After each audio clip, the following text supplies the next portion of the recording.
welcome to the next edition of Reclaiming My Mind. I am your host, Jessica Vaughn. I just want to do a little disclaimer before we start this.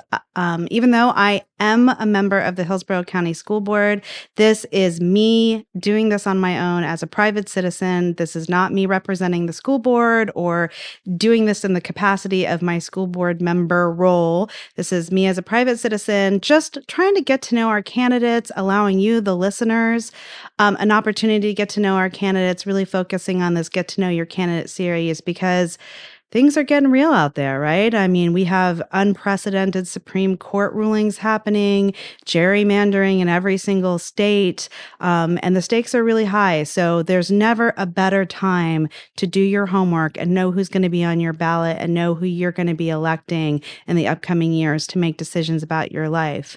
So with that nice little plug, I want to introduce our candidate today.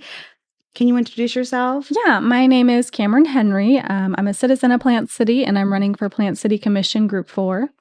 Camryn Henry. All right. I just wanted to make sure that I was a little worried I wasn't going to get that right for a minute. So welcome. Thank you so much for coming all the way to Plant City to drive out here to New Tampa where we record these podcasts. It's so nice to finally meet you. I know we had gone back and forth before the election, and now you've had your preliminary election and you've made it into the runoff, right? Congratulations. So now there's going to be a second election since we've narrowed it down to 2 candidates. First, before we talk about you, which is usually how I like to start this, let's start just to let people who live in Plant City know what the City Commission? Yes. Okay. Sorry. We have a city council and a county commission. The City Commission, what they decide and how this job affects the lives of the people who are living in Plant City. Yeah, so that's a great question. So we have 5 commissioners rather than seats. They're called groups, so different groups. The seats are not, or the groups, I guess, are not districted out similar to other representatives or even the school board, congressional, or even state level. It is anyone who lives within city limits can vote for any one of the seats. So I always like to say if you have a red trash can versus a gray or blue trash can, that's how you know you're within the city and you can show up to vote. I love that. Because we get a lot of questions with that. That's the easiest way to identify. So kind of going back, the City Commission is the governing board of the city.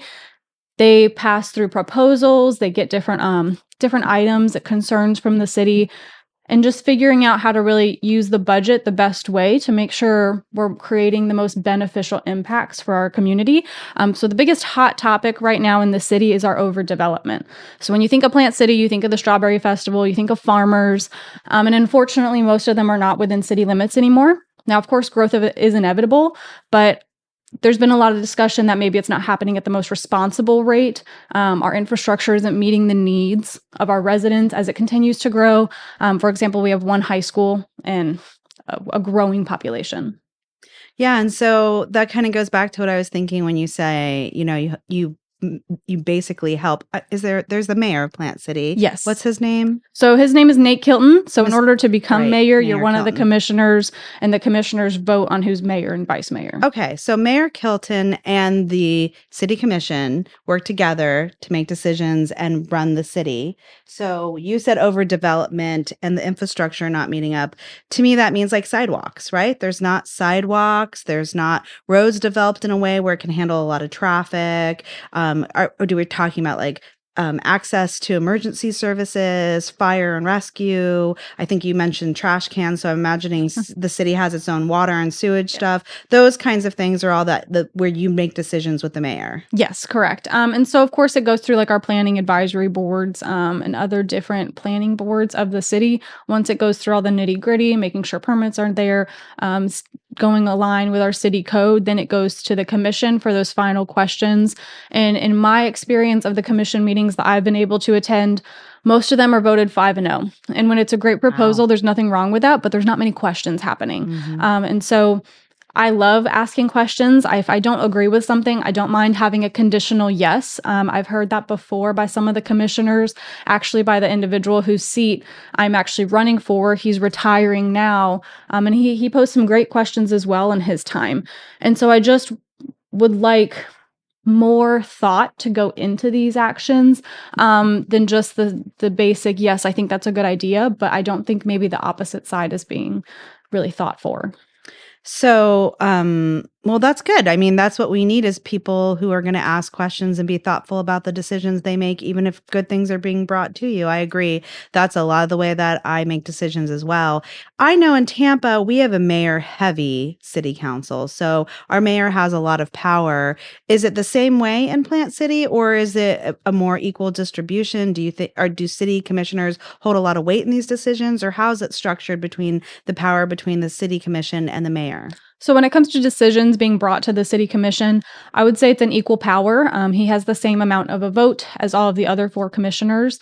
However, he does have a little bit more responsibility, making sure he's signing different things. Has a lot more oversight than the other ones. He has more things that he might have more responsibilities that he has to tend to.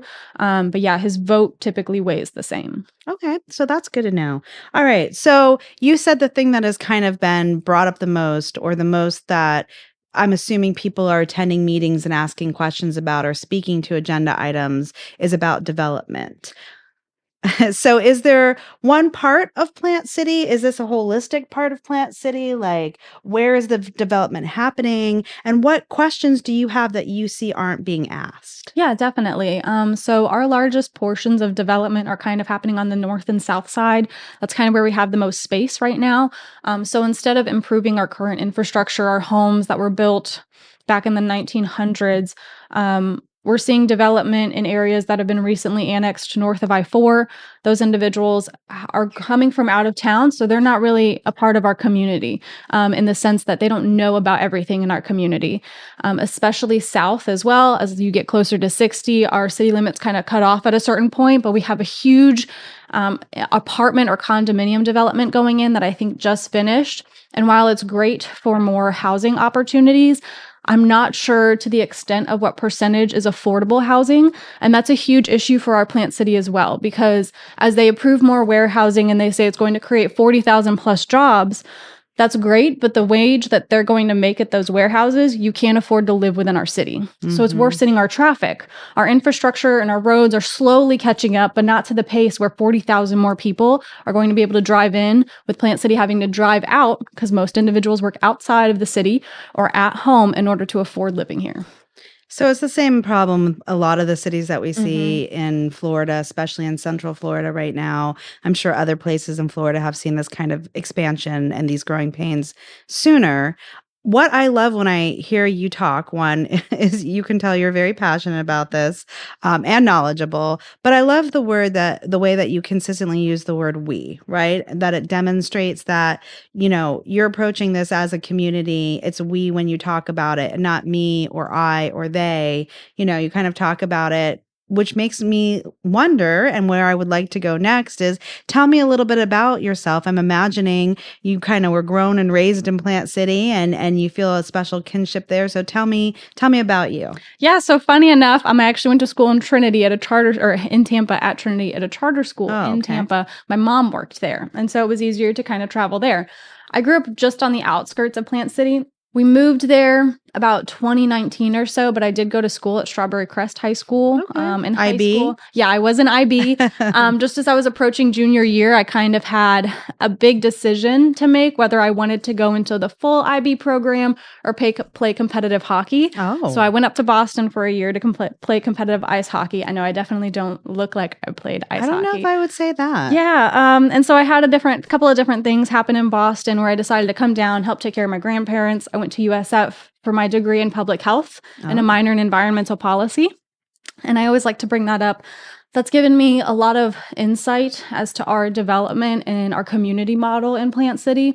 I like to base things off of our social economic model, where it kind of depends on community health and how that's aligning with growth. And I don't think those bars are balanced right now. So not to say that they're always ever going to be balanced, but at least get them closer to being balanced. So when you say socioeconomic kind of balance is what I'm hearing you say. You've already kind of pointed it out, how with the growth, people can't afford to live close to their jobs. What else does that mean for you? Because those, for everyday people who are living in Plant City, when you say more of a balance, is there anything else that you're talking about? Yeah, so we have a great number of elementary schools, a few middle schools, so it's not necessarily difficult to get your child to school. We have a school bus system, obviously, because it's through the county. like you mentioned, we have certain sidewalks, I would say, in more developed areas. So that's not horrible, but trying to get to those areas can be difficult. So every time I take my child into his school, I see at least two bikers coming in and out on their way to work. Um, and I think maybe I know they have greater development plans for including bike lanes from South Plant City all the way up to McIntosh Preserve, which is north of I-4. So I know that's being incorporated and looked at. That's definitely part of it. We're known for our farmland, but we don't have many green spaces. We have the McIntosh Preserve to enjoy, but other than a hike trail and a watchtower, that's all that's there. And so I don't think that's attracting enough people to go out and enjoy green space. That's good for your mental health, your physical health. It's good for kids to rip and roar. I have a 3-year-old, so I totally get that. That tornado needs to get some energy out every single day. Anytime we go out of the city, we go to Lakeland. A lot of people go to Tampa, and we go to the same kinds of things, either large parks like Bonnet Springs, the Joinery, Armature Works, and Plant City just doesn't quite have that yet. Oh my goodness. Mhm. Oh, okay. I've got a lot to process here. So now I feel like I'm jumping around because I want to learn about you. But you have so much to say about the development and parts of Plant City that I want to hear about that too. So I apologize if I'm jumping around, but let's go back to, okay, so you played competitive hockey. Wow, you came back and graduated USF with 2 degrees that would make you very eligible to understand city planning and community development from a holistic standpoint. But you said you had, you know, your mom, you have a 3-year-old. So tell me about life after college and what brought you to this defining moment. Yeah, so right after college, I got a paid internship at a major utility company. I worked in emergency management for a while. I got my Florida Associate Emergency Manager certification while doing that. And then after having my son, I wanted something that was a little bit more hybrid option. So I moved over to a resiliency program within the same company. I still work there now. And then we had our daughter about 8 months ago. So I have a 3-year-old and an 8-month-old. I'm definitely a mother before anything else, which is also my primary motivator for running for a public office. A lot of people ask me why I'm doing this, why I would want to be a politician. And in all honesty, I never thought I would be a politician. I don't even like saying I'm going to be a politician. I'm really just a community member that cares. And I want to make sure, just as my kids, every other child has the same opportunity that my children would have. I love that. That's a similar reason to what motivated me to run. I think that, you know, when it comes to being a woman, I'm just going to say this. It's, you know, it is a harder experience as a candidate to be a woman.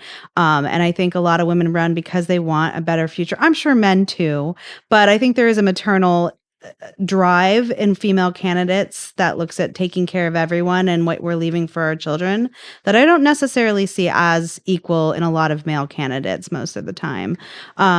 So my goodness. So then you worked for emergency planning. Yep. So you have that covered. And then tell me more about resiliency because, you know, I think that word is really important when we talk about city planning and what that looks like all the way from weather resiliency to make sure if a hurricane comes, we're prepared for that and we know how to be resilient to, I'd imagine in Plant City, crop resiliency and farm resiliency. So that word could be used in so many different ways. How do you see it being applicable to your role in Plant City? Yeah, so it is a holistic perspective. So I was able, in my role in emergency management at a utility company, I was helping create emergency action plans for different departments. Our biggest threat is always thought of to be a hurricane. So after a hurricane comes, that's kind of what everyone asks, where's my power, right? And so making sure that's in the most cost-effective and efficient way for our personnel, bringing in mutual aid. My husband also works for fire rescue, so I get a lot of that mutual aid side and understanding there as well. I also kind of aided in the EOC role. I like to include that because I got a lot of information from different municipalities in the county. Can you tell listeners what that acronym stands for? Yeah, it's Emergency Operations Center. So that activates after a major emergency occurs in an area, whether it's city, county, or all together. And different personnel and community stakeholders come into that location to make sure there's the coordination that's necessary to come to another blue sky. All right. Well, I want to go back to something that you said because I've been having this conversation and it's something I wrestle with myself, hating the word politician and being a politician and how, you know, I guess once you run for office, you are technically a politician. However, what I feel, especially after being an elected official, I've been on the school board now for 5.5 years. I was elected to my CDD, which is a public election because that's tax money officially before that. And I feel that although when you run for office, you are technically a politician, there are people who approach it from a political standpoint, and then there are people who approach it from a service standpoint, right? I try to model myself more as a public servant. I try to make myself accessible to my constituents. I try to stay in my schools and the areas where, people are affected most by my decisions. I feel like if you are a politician or elected official, service should come first, right? That's what you're really elected to do, is represent and serve your community. And it feels like you're already very passionate about doing that with both your knowledge and your passion for the community, and caring about, your children who are going to be raised there. Let me ask you this. I know you ran before, and it sounded like you got very close. And then it's a big step to run a second time after you run a campaign a first time, even in a Plant City election. I don't think people understand how vulnerable you make yourself, how much time you sacrifice, how much goes into just this. What made you decide to run again after that? Yeah, that's a really great question. So last year, like you mentioned, I ran for Group 2 against an incumbent, so it was much more difficult. My campaign team consisted of myself and my husband. We were managing our 2-year-old at the time, and I was pregnant in my second trimester. So I had all the energy from that. This year, I was debating quite a bit. I actually didn't decide until the week before qualifying. I was dead set on not running because I wanted to spend more time with my kids. I kind of found a good balance in life where I had a little bit of extra free time. My husband kept kind of talking to me. Tony Smith had contacted me and a few others, just asking if I would really be up to run again. And the more I just kind of tuned into the news, the things that were happening locally in the community, I just felt like I couldn't sit by and let that happen when I knew I had the voice capable to speak out against it or kind of encourage a different path. And so I just decided to run again. I love that because, you see so many people who run the first time, and to run a second time, especially when your first campaign wasn't successful, shows that you really have the dedication. Now, I'm assuming you're talking about being a young mother. You look very young. I'm imagining you might be a younger candidate than we're used to seeing. Am I right? Are you? Yeah, I'm 26 years old. I was about to say under 30. Are you under 30?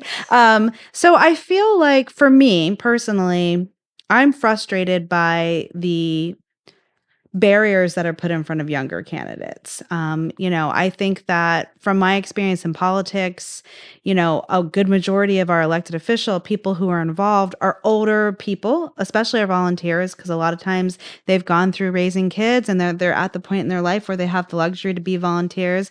But I feel like there's this mindset of shutting down younger candidates, younger viewpoints, younger voices, and kind of having this wait your turn attitude, which I think is a great disservice, that we should, allow young people to lead, to become the leaders that we need to, give them the opportunity, include their voices. Even though we're moving away from, all the work we've done on making sure that everybody has a seat at the table, we've never really allowed young people, I feel like, to have that seat. We've talked about other groups, that have been underrepresented traditionally, but not young people. So do you feel like running as a younger candidate, that's been your experience? Yes. So my first question this year was actually, did she graduate?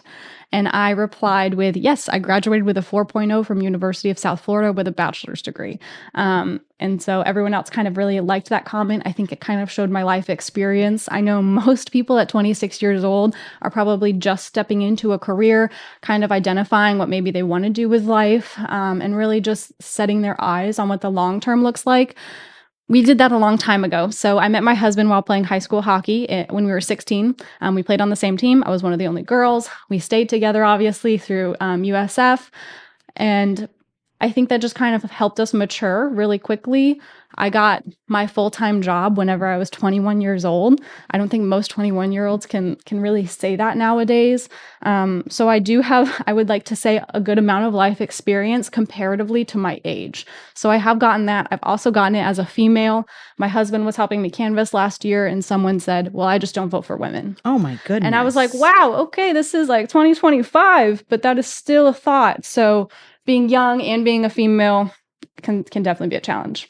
I've been doing this podcast for years now, and it never ceases to shock me the things that candidates hear out on the campaign trail. I don't know if I've ever heard anything on the trail that has been that shocking. There's been some social media allegations that have always been very shocking, but I don't know if I what I would do if people said some of the things to me that I've heard that they've said to other candidates out on the campaign trail. So, well, I think you're a testament, just if anyone is listening to this, to the fact that, youth and wisdom, although they're usually, you become more wise when you're young, there's lots of young people who have a lot of wisdom to share. And, quite honestly, out of all the candidates, I've interviewed recently, you have a lot of foresight and knowledge. So tell me then, we've talked about the issues, but what's on your platform specifically when people are asking you what you're going to do, how you're going to be different? I know you already mentioned, let's ask some more questions. Let's be more thoughtful. You're talking about development. If I was to say to you, what are the top 5 issues on your platform? What would be your answer? Yeah, so my last year campaign and this year, my kind of theme is the same, I'll call it. It's families, public safety, and our workers, right? So especially with this huge AI boom, there's a lot of removal of different tedious jobs, but that's still employment. So my goal is to kind of increase employment, make our community better for our kids and our families and every individual, and then making sure our public safety gets what they deserve. So our employment, we have a good percentage of employed in our city. We also have a huge homeless population, and I'm going to touch on that a little bit also. So, my first goal kind of benefits our kids and our families. I've talked to different candidates, representatives across the county, and I think this could be beneficial. I just have to convince the city once elected, is creating a program that employs bilingual parents. So when you go into a school, and especially if they have a 30 to 60% English as a second language, I know they have a translation device. And to me, math is hard enough as an English to English. I can't imagine learning an English math when I primarily speak Spanish. So my hope is to create a program where we create a certification for parents. They get a background check. They can show that they can pass whatever course that they're going to help translate. And then the next year they can go into the school, be paid through the city program. So it's not within a school board issue or a county. This is strictly a city program because of the gap we have within our population of underserved, like minority children. And then that way it helps employ parents that maybe would not have otherwise been employed, and also helps bridge the gap for our children. If they have questions but they can't fully ask it, the parents can help. So I can tell you as a school board member who dives deep into my data around my schools and their success rate. And unfortunately, what we use to measure that right now are, our standardized testing that happen 3 times a year, fast testing. And once we switch to this, it's a newer testing that came under Governor DeSantis's rule. It's adaptive. Our population that performs the lowest are our ELL, which is English language learners, our mono or trilingual students. They are just not performing. So I think when we talk, and for schools that have a large population, it's a disservice to the teachers who are working just as hard, making gains, but they just don't translate on an English language standardized test. I think that would have a huge impact. So I think that I talk to a lot of candidates who are running for other municipalities, and when asked about education, even if they're passionate about it, they don't necessarily see a pathway with working with education. They're always like, well, that's the school board's job. That's what the school board does. That's the school board. So I love that you're already looking at things holistically. Again, there's that word, at how we can help our kids. For Plant City members, though, who might not speak another language. What are your ideas towards adding more jobs for citizens who don't have that? Yeah, definitely. So if you don't have children, our Midtown district is just south of our downtown Plant City. We have a wonderful charm, and it's been up for bid from a developer for about the past 15 years or so. We've had a lot of developers come in, request, including the one that helped develop Jacksonville's historic downtown. And unfortunately, they were turned away. To my knowledge, they have very strict planning guidelines, including no more than 3 stories. And so when you're talking about a developer coming in that might have been doing larger projects, that's a big burden for them. And I definitely agree we need to keep with our historic charm and our downtown. But I think we need to look a little bit deeper into what a multi-use district looks like. Creating businesses, different apartment homes on top, garages. I've seen the plans in Plan Hillsborough for the 2040 plan, which was developed probably 20 or so years ago. And there was a Whole Foods in that design, which is insane to think about in the middle of downtown Plant City. So with the businesses that come in, I've been approached by many young individuals or even middle-aged that finally want to start their own business. And they can't do that with the space. My in-laws actually had a business in downtown Plant City and unfortunately just couldn't keep up with the escalating rent. It moved to $4,000 a month. Wow. And most businesses in downtown Plant City aren't making $12,000 to try and afford that. So with the development of the Midtown district, it'll increase more business growth. They have to employ at least a few individuals depending on the size, and it will helpfully move more residents in to kind of grow that economy and increase more businesses to sprawl from that, but not franchise businesses either. Oh, nice. All right. So that gives me a good idea about the workers, families, and safety. Do you want to touch on those 2 points before we move definitely. So I'll kind of skip into public safety since I haven't really chatted about that so far yet. So like I mentioned, my husband works in fire rescue for Plant City. He's a driver engineer for one of the engines. He's been a paramedic. He was actually going to paramedic school whenever our first child was born. Which was a wild ride for him also. I've been fortunate enough to receive endorsements from the IAFF, or the International Association of Firefighters Unions, from Tampa, Hillsborough, and Plant City. Nice. I like to mention that matters because Hillsborough and Tampa have seen that rapid growth and they've had to adjust. And Plant City is going to have to adjust like that also. So currently we have 3 stations with 3 engines in service and 2 ambulances or rescues. So we have just that amount of staff and stations to serve almost 40,000 people, which is a very low amount, especially whenever you consider our Plant City doesn't contract with AMR or a similar BLS company, which would help mitigate. Are those companies you'd outsource with normally if you do kind of like a fire rescue to help with the process? Yeah, so okay. Hillsborough and Tampa both do that because of their high call volume. Our call volume for Plant City is rapidly increasing. Those on Rescue 2, which is one of the larger districts for fire rescue, maybe get 2 hours of sleep at night if they're lucky. Wow. And so that also rapidly declines their health, especially in the long term. If every 3 days they're experiencing that kind of lack of sleep, that's one of the number 1 causes for cancer, and they're already getting those exposures. Now, our city also already has a great testing annually called LifeScan for our first responders and fire rescue. And it's amazing. Once you hit maybe 40 years old, those numbers really start going up. And you really have to keep an eye out. And they were joking, it was like the retirement bug. As soon as they retired, like the past 4 people had gotten prostate cancer or another cancer. And that's just kind of one of the things you have to live with in that role, unfortunately. Now, shifting over to our police department, last year, that was kind of something I heard because I received endorsements from fire rescue departments. Police doesn't have a union, especially in Plant City. They have a nonprofit that assists. So this year I took it upon myself to meet with the admin team, so the chiefs of police and fire rescue separately. I understand what the personnel say. I want to hear what the admin say too. As an elected representative, I want to make sure I can represent every single person, and that includes admin and the first responder.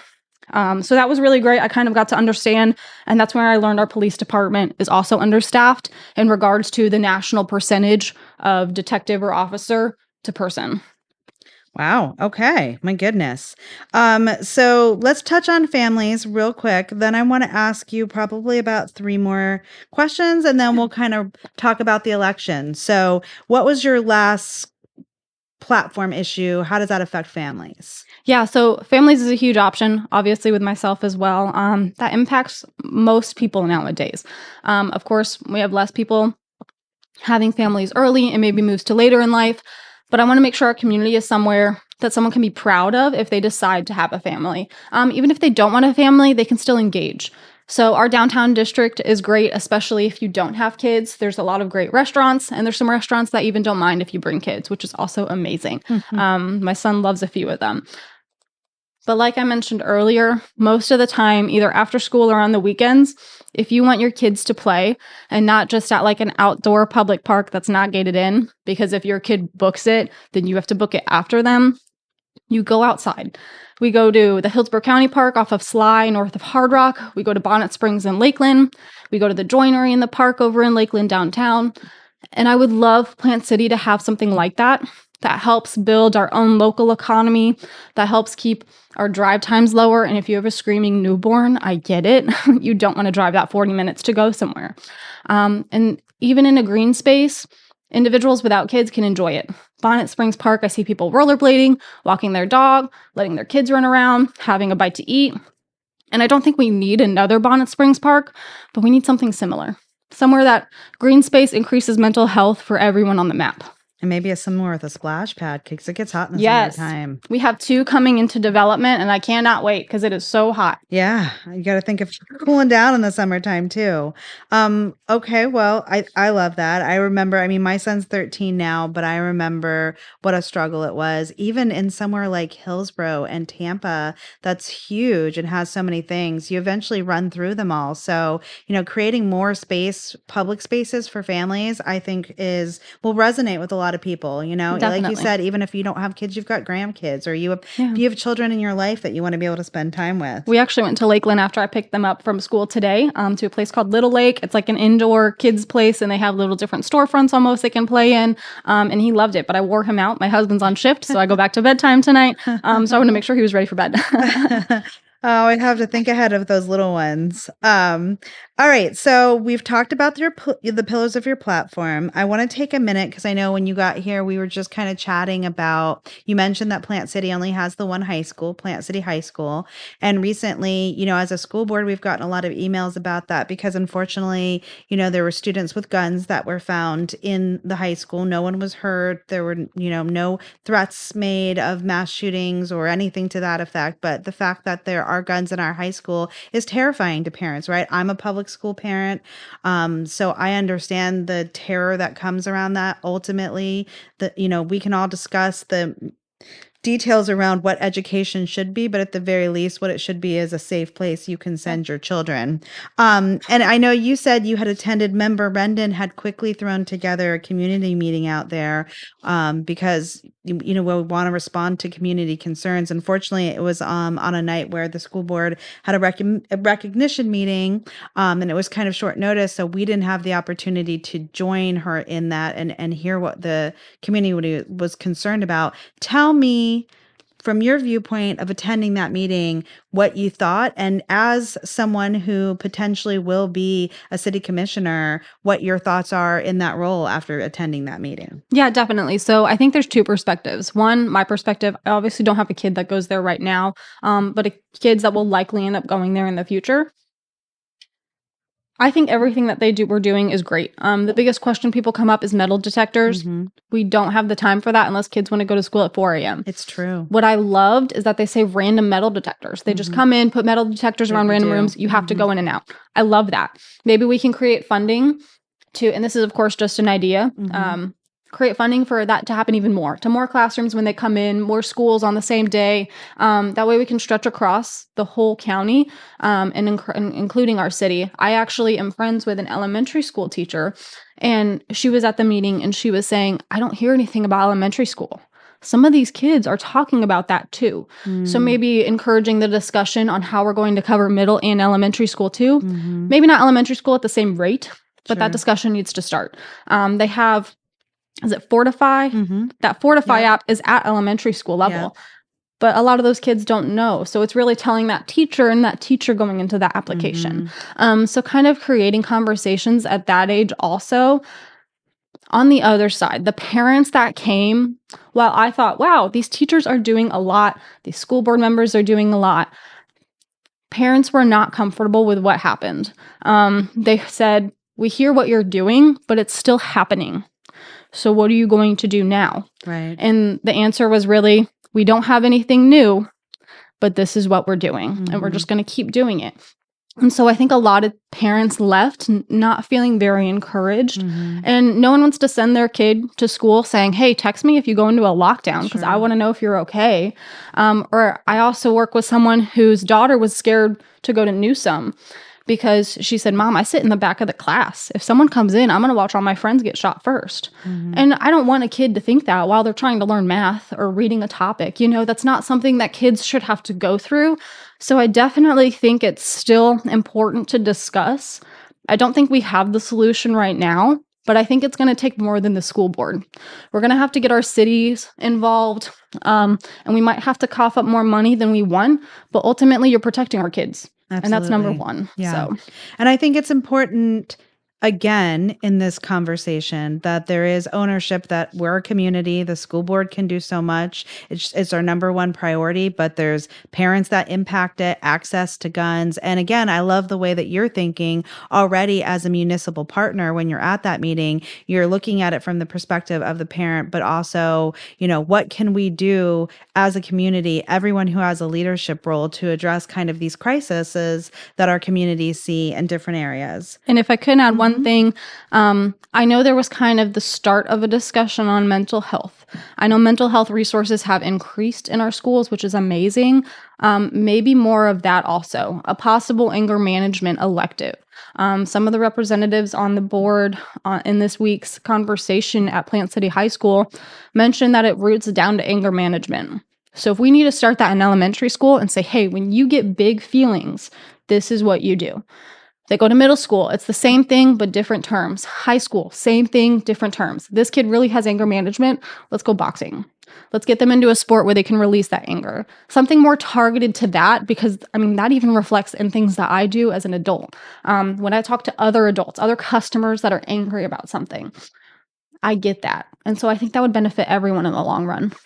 Yeah, I agree. I think that a lot of the trends in education were leaning towards, again, to use that word, a holistic approach and understanding how all of a child's mental health, how, not even just their mental health, their physical needs affects their ability to learn. But unfortunately, we've seen an erosion of that, right? We've seen mental health called DEI, and we've heard that, parents are the only ones who have a right to give those kids those coping skills when it comes to emotional challenges. So unfortunately, it's a hard time in education to build in that social emotional learning because it's all been demonized and identified as some kind of form of indoctrination, and that only parents have the right or the ability to teach those kind of emotional coping skills to their kids. And, that's a tricky place to navigate right now. I hope that eventually we'll come back from a community that's focusing on division and culture wars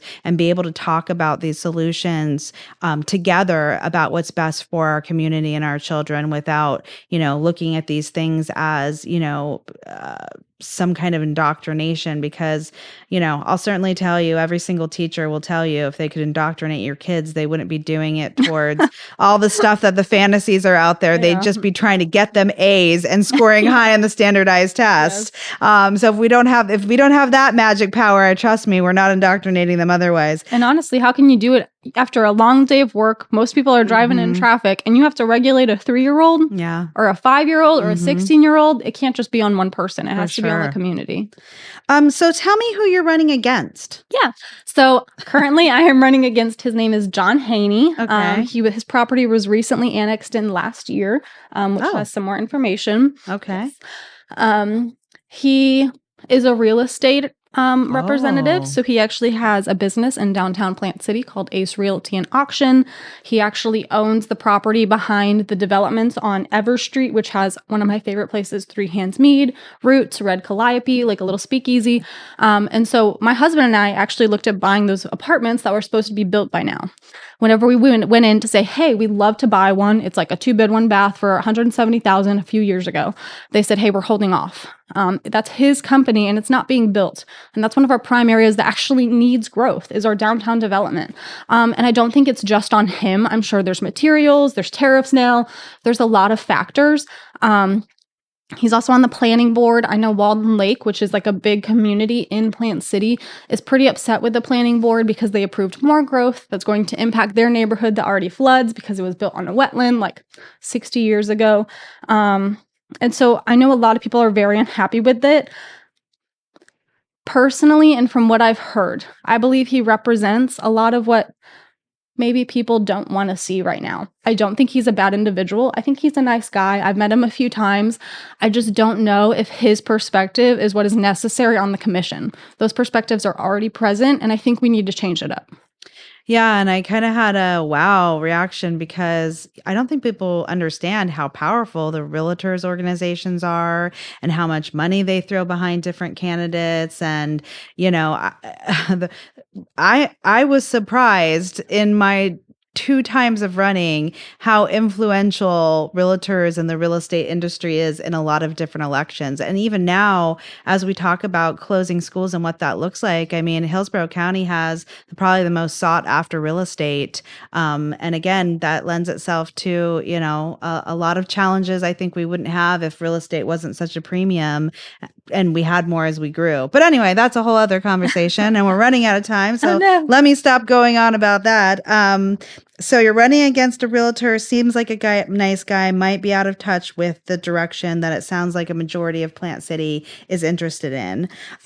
When is the election? How do people vote? What does that look like? Tell me about, because it's coming up soon. So anybody who hears this or people who live in Plant City need to know what the plan of action is. Yeah, definitely. So right now there's 3 ways. There's still a couple of weeks left to request your vote by mail ballot. You can get that in. You can either send it back within 10 days of early voting or election day, or you can even take that as a sample ballot to fill it out on early voting or election day if you aren't 100% sure it's going to make it back on time. Our early voting days are a Friday and Saturday, May 22nd and 23rd. And then that Tuesday where do people go to vote for early voting? That's important. It's at City Hall, which is at 302 West Reynolds Street in Plant City. That is important because we had a lot of people coming up this last round saying they went to their normal location and no one was there and they didn't know what to do. And I wonder how many people got discouraged and turned away versus coming. So my plan is actually to talk to the city, even code enforcement or the Parks and Rec, because a lot of them are at those locations saying, hey, can you just put up a sign saying all voting is currently at City Hall. Here's the address, not this location. Same location, early voting, May 22nd and 23rd, Friday and Saturday, 9 a.m. to 5 p.m. If you skip all the way through Memorial Day, it's a Tuesday, so it sandwiches Memorial Day. It is at City Hall, May 26th, 7 a.m. to 7 p.m. So that's a little bit general more time. Election. That's when the last time people could possibly go out and cast their ballot is 7 p.m. on Tuesday, May 26th. May 26th. Be there, be square to get your vote heard. All right. And for your campaign, how can people get involved? Where can they find you? What are you doing? Tell me about your actual campaign and how people can support you. So all of my central location is my website, of course. It is Camryn Henry, the number 4. Oh, CamrynHenry. The number 4 PC.com. My name is a little bit different, so I forget to spell that out sometimes. And all of my information is there. My 3 pillars, my background information, and a volunteer form as well that I've made. So code enforcement has made it known that we are no longer allowed to stake signs at City Hall on election day or early voting, even if you are present. Can people sign wave? Yes. So that's where it comes in. We need more people to volunteer to come out and wave signs, wear shirts, wave signs. We need to get the notice out. It is amazing how many people come up to City Hall and say, well, I didn't see your sign, so I didn't vote for you. First of all, definitely do your education on who you're voting for at every single level. Second of all, come out and help. After you vote, come out, wave a sign, maybe an hour or 2, use your lunch break, eat a granola bar, help us out. We definitely need more notice against our opponents. And do you have any other campaign appearances, events that you're having? If people want to just come and talk to you, where can they find you before the election? Yeah, definitely. So I'm always around town. On May 2nd, I have an event with Aspire Plant City at the Cattleman's. It's a fundraiser for a nonprofit that helps foster children and bridge the gap after they age out of the system, which is critically important. And it's like a Derby, Kentucky party. It'll be super fun. Moving forward, we post everything either on my Facebook, my Instagram, or my website. So if people go on there, click those links, they can always find something. I know on Sundays, we're going to try to go to a couple different congregations, just trying to let multiple people let us know what their concerns are. And so we can talk to them, get a little bit of FaceTime with them, and they can feel that personal touch. We are doing this as community members, and I say we, as Tony Smith and myself, who's running for Group 3. And we've really been trying to tag team this whole election because we need a whole voice. If it's one voice on the election, that's great, but you're going to get outvoted every time. Mm-hmm. You need at least two to really make a difference and start kind of really having that hardcore discussion. So I think for me, in looking at Plant City or just elections in general, I see such a disconnect between what people are telling me they want as voters, tired of corruption, tired of the overdevelopment without thoughtful planning, tired of the inequities as far as financial are concerns, the rents rising, affordable housing, but then continue voting for people who are not going to bring forward the change that they're asking for. Like, it's such a disconnect. Like, we just took a trip to Washington, D.C. and listening to the priorities of the people who are making decisions compared to what I hear the needs are from the everyday people, there's just such a disconnect. So I really hope people hear what you're saying. If they want something different, if they want to change in a new direction, that they put their vote, right? Not their money, put their vote where their wishes are. Well, I just want to say thank you so much. Before we kind of end this, is there anything that you want to say that you haven't had a chance to share? Or yeah, I think one of my closing thoughts will be my ultimate goal is to represent every community member, no matter age, no matter who you are, even my opponents. So I don't care about your money. I don't care about where you work. What I care about is what your concerns are and as a community member. And I want to make sure those voices are heard. And I would highly encourage anyone listening to make sure that they vote for the person that will voice their concerns. All right. That's what I like to hear. I like to hear a servant's heart, and that's what it sounds like. Well, thank you again so much for leaving your babies at home, driving all the way across, taking the time to let anybody who clicks the link and listens to this understand what your vision is for Plant City, to bring it kind of forward, but in a responsible, holistic way where we're thinking about the workers, our families, and responsible development. So thank you so much. It's been a pleasure. Thank you for having me. Thank you. And to our listeners, this is my reminder at the end of every single episode to figure out who represents you, right? You might be listening to this. You might know you live in Plant City, but who represents you as a state representative? Who represents you as a state senator? Who represents you on the federal level? Goodness knows they just redrew the maps. I don't know what district I'm in. It was 15 at one point, it was 14, and gosh knows where I am now. So figure out who represents you. And when you go to the ballot, know the people who are on there and make sure you're voting for the person who wants to bring forth the vision that you see for our future.